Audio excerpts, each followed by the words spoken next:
男生看到女生大长发或大直发，真的还是会忍不住发出哇，回头是爱。回头不是按哦，是回头是爱。乔乔，干嘛？干嘛？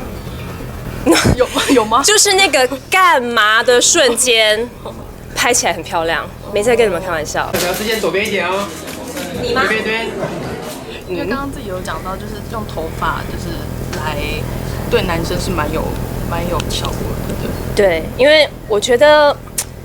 我不想要物化女生或男生，可是我是觉得确实还是可能亚洲的这个文化吧，或是氛围，男生看到女生大长发或大直发，真的还是会忍不住发出哇，或是那种看呆的眼神呢。因为毕竟我也常常跟很多男明星一起工作啊，他们也是算阅人无数吧，阅美女无数。可是如果有时候头发真的非常有光泽，然后这样，尤其是那种大的波浪卷的时候，他们也会说：“哇，你今天好漂亮，或是很性感之类。”所以我觉得头发绝对是女生的武器。我觉得谁最吃？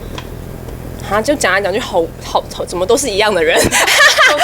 没有，因为我直觉想到的就是谢家健和那个王子，对，因为他们两个人都。某程度蛮大男人的，某程度啦，所以他们看到女生漂漂亮亮的，像公主一样，很女人，他们好像都觉得很漂亮。这种东西一刻意就不啊啦，就是要不经意。好，那我这样好了，我这边推荐大家一个非常好的拍照方法，或者如果你可以练习得很熟练、很自然，在你跟另外一半或者是喜欢的对象相处的时候，就是广告里有出现的一个 hashtag 叫做“回头是爱”。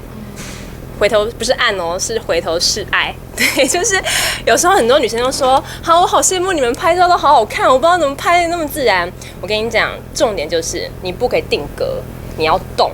但是你一直动一动就也很丑嘛。就是呢，当你不知道怎么样自然的时候，你就先背对着镜头。然后呢，等一下谁可以叫我一下，说乔乔这样子。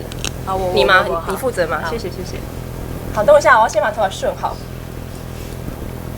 好 ，OK 了吗？好，3，乔乔，干嘛？干嘛？